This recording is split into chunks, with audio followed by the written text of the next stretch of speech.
मेरा नाम विनोद बछेटी है और मैं उत्तराखंड से हूँ। आज हम लोग यहाँ पर जंतर मंतर पर अपने उत्तराखंड की जो 3 भाषाएं हैं, गढ़वाली, कुमाऊनी, जौनसारी, वो उसको संविधान के 8वें अनुसूची में उसका स्थान मिले, उसके तहत हम लोगों ने आज यहाँ पे एक पूरा एक दिन का यहाँ पे हम लोग बैठे हैं और ये ज्ञापन हम लोग देश के राष्ट्रपति को हम लोग देने वाले हैं, देश के प्रधानमंत्री जी को हम देने वाले हैं, ताकि जिन भाषाओं को लाखों करोड़ों लोग बोलते हैं उन भाषाओं को संविधान के 8वें अनुसूची मिले, ताकि ये भाषाएं अपनी आने वाली पीढ़ी को भी हम इस भाषाओं को सौंप पाएँ। ठीक है सर, आप ये बता सकते हैं दिल्ली में आपकी तादाद लगभग कितनी होगी? देखिए, दिल्ली की 2 करोड़ से ज़्यादा जनसंख्या है और कम से कम मुझे लगता है कि 45 लाख से ज़्यादा दिल्ली में उत्तराखंडी प्रवासी बंधु रहते हैं। ठीक है, ये आंदोलन आपका कब से चल रहा है या आज पहली बार आए हैं? नहीं, ऐसा ये आंदोलन तो हमारा करीबन 2010 से हम लोगों का ये आंदोलन चल रहा है जी। और इस आंदोलन के पीछे मतलब हमारा जो मकसद है कि हम अपनी नई जनरेशन को, जो नई पीढ़ी है हमारी, उस पीढ़ी को हम लोग हर साल जो गर्मियों की छुट्टियाँ पड़ती है तो दिल्ली में 42 जगह हम लोग हर संडे को जो हमारे लेखक, कवि और साहित्यकार जो है उन भाषाओं, उनको बच्चों को पढ़ाते हैं हर संडे को 2 घंटे 10 बजे से 12 बजे तक। तो नई जनरेशन को हम लोग इस तरीके। दूसरा, जो लोग हमारी इन भाषाओं में काम कर रहे हैं, जो मतलब लेखनी में काम कर रहे हैं, साहित्य, आपके अनुसार लगभग 42 लाख लोग यहाँ पर हैं गढ़वाली या कुमाऊनी दिल्ली के अंदर। लेकिन अब मुझे ये बताइए, 42 लाखों में से आज मुश्किल से 42 आदमी, तो ऐसे कैसे सफल हो पाएंगे आप? देखिए, ये जो आज यहाँ बैठे हैं ये हमारे कवि, लेखक और साहित्यकार हैं जी।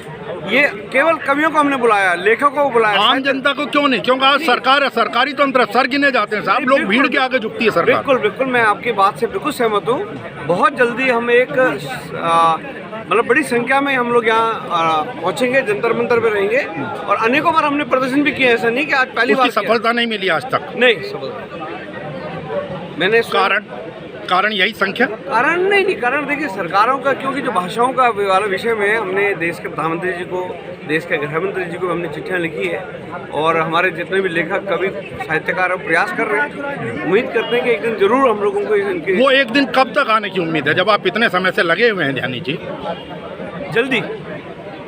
जल्दी भीड़ बढ़ा पाएंगे? बिल्कुल। अगर सरकार आज आप ज्ञापन देंगे किन्हीं को? बिल्कुल, आज हम लोग राष्ट्रपति जी को और प्रधानमंत्री जी को हम लोग आज ज्ञापन देंगे। आपको कब तक उम्मीद है सफलता की? जल्दी के अलावा कोई तो टाइम? मान लीजिए जब आपने अभी बताया कि इतने समय से आप आंदोलन कर रहे हैं, सरकार ने नहीं सुनी है जी, तो सब्र की कोई तो सीमा होगी। देखिए, ऐसा कि सरकार का अपना एक काम करने का एक तरीका होता है और ये कि सरकार तो भीड़ तंत्र के आगे झुकती है, सरकार तो कभी मानती नहीं सिवाय भीड़ की, और भीड़ आपके पास है नहीं। जी नहीं, भीड़ है आपके इतने आंदोलन के बाद साहब, आपके 42 से ऊपर आदमी नहीं है। लेखक, कवि, साहित्यकार हैं। अगली बार जब भी बड़ा आंदोलन होगा वो एक बड़ी संख्या के रूप में होगा, जहाँ पे उत्तराखंड का जनमानस जो दिल्ली में प्रवासी रह रहे हैं वो यहाँ पर। सब्र की कोई तो सीमा तय की होगी, सब्र की कोई तो सीमा होगी। नहीं, सब्र की सीमा बिल्कुल है। देखिए, जो लेखक हमारे यहाँ ऐसे लेखक, कवि नहीं, इस प्रकार आएंगे कब तक आंदोलन चलते रहेंगे? एक जन आंदोलन होगा। अच्छा, अगला जो होगा, आज हमारा केवल एक ये है कि अगला जो बहुत जल्दी, तो उसमें आपको उत्तराखंड से भी लोग आएंगे, जुटेंगे, क्योंकि अभी तक नहीं आ रहे, शायद लोकल स्तर पर ही चल रहे हैं। देखिए, आज तो दिल्ली के लोग अपने लेखक, कवि, साहित्यकार हैं। अगली बार उत्तराखंड के जो जिले हैं, जो हमारे 13 जिलों में। आपका ये आंदोलन प्रदेश स्तर पर भी कहीं चला या सीधा दिल्ली ही आए हैं आप? नहीं, देखिए, प्रदेश स्तर पर भी लोगों की मांग है, लेकिन दिल्ली देश की आंदोलन चला है क्या प्रदेश स्तर पर? मैं ये पूछूं। प्रदेश में भी एक मांग है कि भाई कहीं ना कहीं हम इस पे करें। प्रदेश लेवल पे भी जो हमारे लेखक है, कवि है, साहित्यकार है।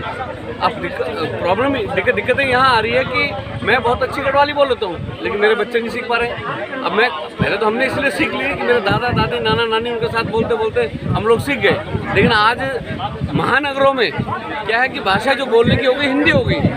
हिंदी हमारी राष्ट्रभाषा है, लेकिन जो हमारी मेन भाषाओं को हमें बोलना चाहिए। साहब, आप महाराष्ट्र चले जाइए, मुंबई चले जाइए, मुंबई महानगर है, लेकिन वहाँ के लोग मराठी और गुजराती बहुत ज़्यादा फ्लुएंटली और बहुत ज़्यादा गर्व से बोलते हैं। ध्यान से गढ़वाली भी आज, तो इसका मतलब कहीं ना कहीं आंदोलन में, जन जागरण में कुछ कमी है। नहीं, मेरे घर में भी आज मैं, मेरा पूरा परिवार जो था, हम घर में अपनी भाषा में बात करते हैं, जो हमारी भाषाओं में लोग बात नहीं। आपने अभी कहा ना नई जनरेशन के, नई जनरेशन में स्कूलों में क्या होगा, जिस दिन संविधान के 8वें अनुसूची में इन भाषाओं को मान्यता मिल जाएगी तो उसके बाद क्या होगा कि कहीं ना कहीं स्कूलों के सिलेबस में जैसे रूप में आउटलेट शुरू होगा तो हम लोग नई पीढ़ी को। आपके समाज के राजनेता इस प्रकार के आंदोलन में भाग क्यों नहीं ले रहे? मेरा आखिरी प्रश्न।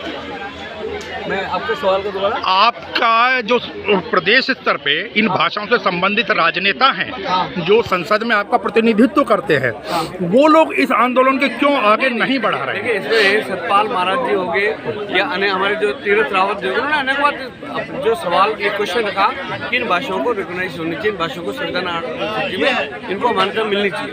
लेकिन आपका कहना बिल्कुल ठीक है, जब तक एक जन आंदोलन नहीं बनेगा तब तक सरकारें हैं इनके ऊपर ध्यान नहीं जाती। उम्मीद करता हूँ कि हम लोग जल्दी एक बड़ा जन आंदोलन करेंगे।